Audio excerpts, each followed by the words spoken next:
ॐ नमो देव्यै महादेव्यै शिवायै सततं नमः। नमः प्रगतभद्रायै नियतस्तमः। बोलो वृंदावन बिहारी लाल की जय। सज्जनों, चर्चा हो रही थी भगवान के मंत्र और पूजा की। मंत्र जपा इसलिए जाता है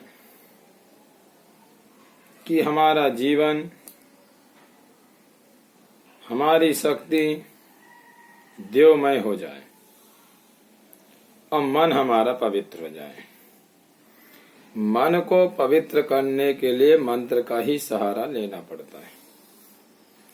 अगर हमारा मन पवित्र नहीं है तो हम कोई भी रिश्ते को निभा नहीं सकते। रिश्ता निभाने के लिए मन पवित्र होना जरूरी है, क्योंकि शास्त्र में कहा गया है, अगर अनधिकार चेष्टा हम जो नहीं जानते हैं, जिसके बारे में वो वस्तु हमको यदि मिल जाए तो हम उसका प्रयोग कैसे करेंगे, ये हमको पता नहीं रहता है।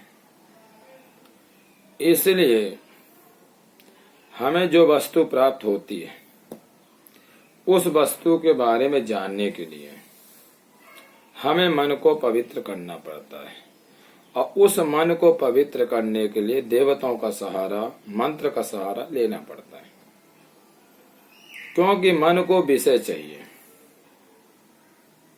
यदि भगवान की लीलाओं के बारे में आप सोचने लगें तो आपकी मन की चंचलता धीरे धीरे शांत हो जाएगी। यदि मन को विषय नहीं मिलेगा तो मन गलत विषयों का विषय करके उसके बारे में विचार करने लगता है। किसी संत ने कहा था, राम न कहिए तो कहिए का, अकाम न करिए तो खाइए का। भगवान का नाम नहीं लेंगे, नहीं कर जपेंगे तो करेंगे क्या, और जैसे काम नहीं करेंगे तो खाएंगे क्या। इसलिए भगवान के मंत्र का जप हर मानव को करना चाहिए, क्योंकि जो मनुष्य जीवन है, ये सब करने का अधिकार इसमें है। जैसे आप लोग सोचते होंगे कि इतना श्रेष्ठ जीवन मनुष्य क्यों है, तो आप जब इंद्र के बारे में सोचेंगे, देवताओं के बारे में सोचेंगे, जैसे असुर लोग मंत्र का सहारा लेकर के ताकत प्राप्त करते हैं और उस ताकत को सही दिशा नहीं दे पाते, क्योंकि नवरात्रि चल रही है। नवरात्रि चलने के बाद में जो हमारे मधु कैटभ हैं, वो हमारे राग द्वेष हैं। राग द्वेष कान के द्वारा ही प्रवेश करता है। मधु कैटभ का निर्माण हुआ, मधु कैटभ का जन्म हुआ। मधु कैटभ का जो जन्म होने के बाद में मधु कैटभ ने समुद्र की लहरों से लड़ने लगे। लड़ते लड़ते उनने ज्योति का ध्यान किया, आदिशक्ति का। आदिशक्ति मां जगदम्बा खुश हो गई, प्रसन्न हो गई और उन्हें आशीर्वाद भी दे दिया।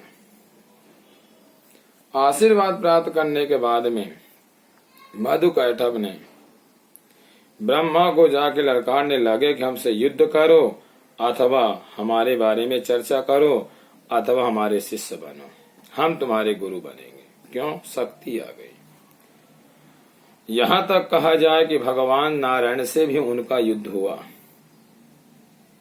तब भी नारायण ने युद्ध नहीं कर पाए, समाप्त नहीं कर पाए। क्यों?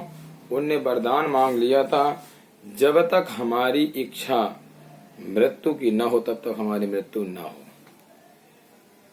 इसलिए सज्जनों, कहते हैं कि हम कोई भी साधना पूजा करते हैं तो अच्छे कार्य के लिए करें। उन शक्तियों को, उस धन को, उस ज्ञान को, उस क्रिया को सही दिशा में प्रयोग करें, जिससे हमारी शक्तियां बढ़ें और मजबूत बने। जय माता जी।